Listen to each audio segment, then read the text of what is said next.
Halo semuanya, selamat datang di pembahasan kita kali ini. Hari ini kita bakal membedah sesuatu yang super penting, panduan bertahan hidup sebuah bisnis.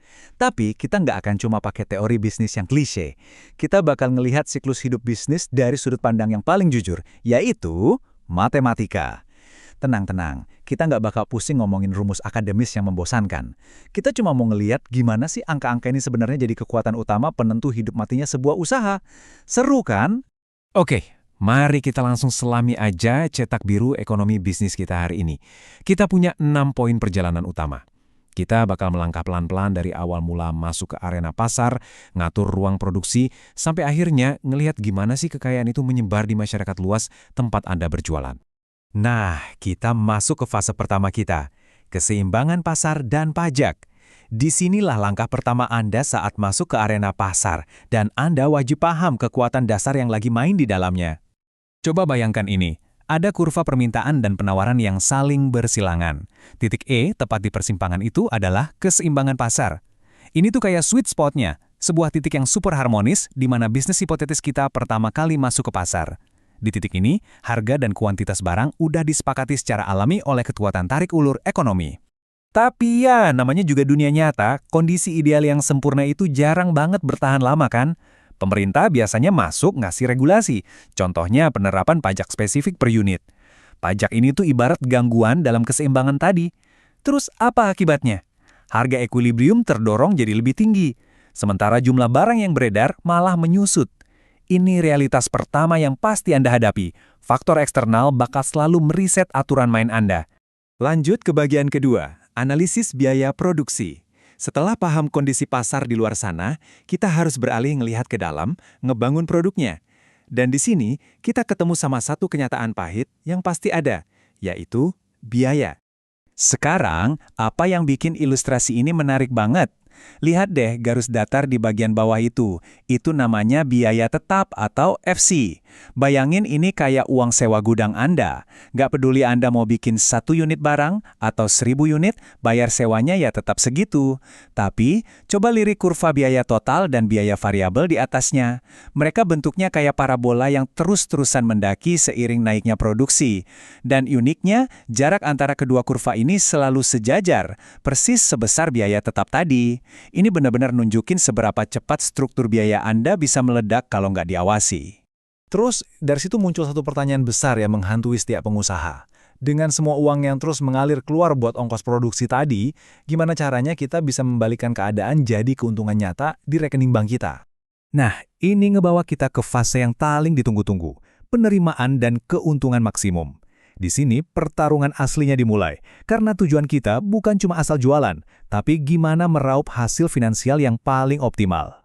Konsep paling fundamental di sini adalah titik pulang pokok, atau break-even point. Ini bukan sekedar deretan angka loh, ini benar-benar garis batas absolut antara hidup dan matinya bisnis Anda. Coba lihat titik-titik persilangan yang ada label TPP-nya. Disitulah letak persis kurva penerimaan melintasi kurva biaya. Kini, kalau posisi Anda masih di luar area persilangan ini, di mana kurva biayanya lebih tinggi, Anda masih boncos, merugi. Tapi, tepat setelah Anda melewati titik potong pertama itu, saat kurva penerimaan naik di atas kurva biaya, nah, disitulah Anda baru mulai mencicipi indahnya sebuah keuntungan. Jadi, poin krusialnya begini. Memaksimalkan bisnis itu bukan cuma soal menggenjot volume penjualan sebanyak-banyaknya secara buta.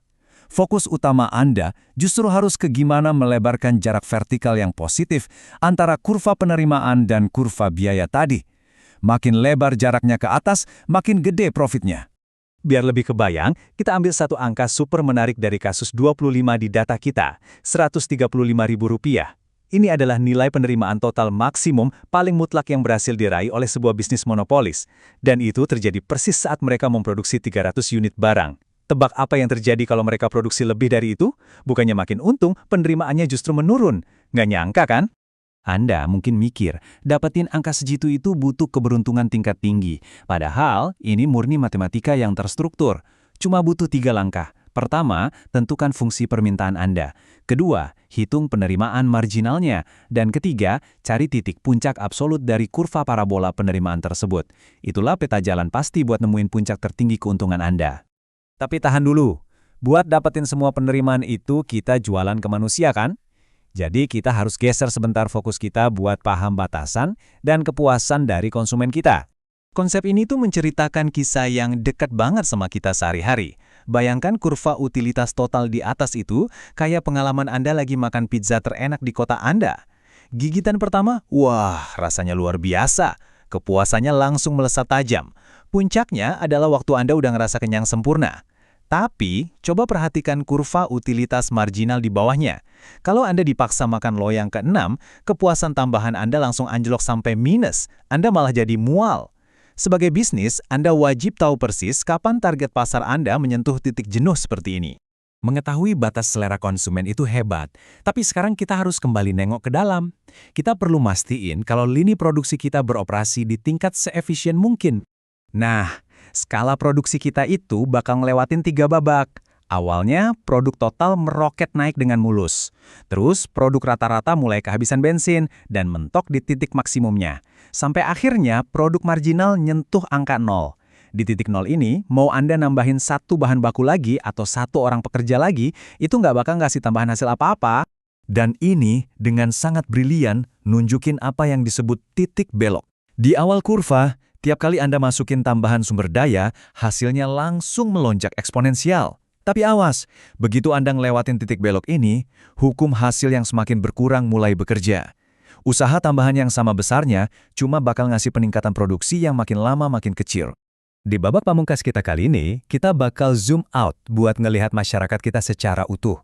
Kita pakai kacamata makro buat ngelihat kemana sih arah bergeraknya uang itu sebenarnya.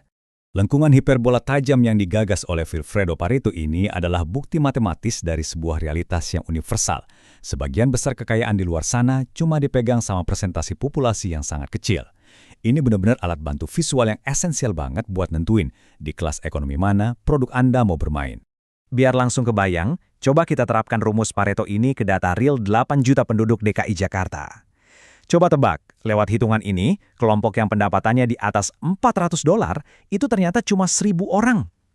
Pas kita turunin dikit ambang batasnya jadi $320, populasi ini baru pelan-pelan naik jadi 1.398 orang, dan pada $240 jadi 2.152 orang.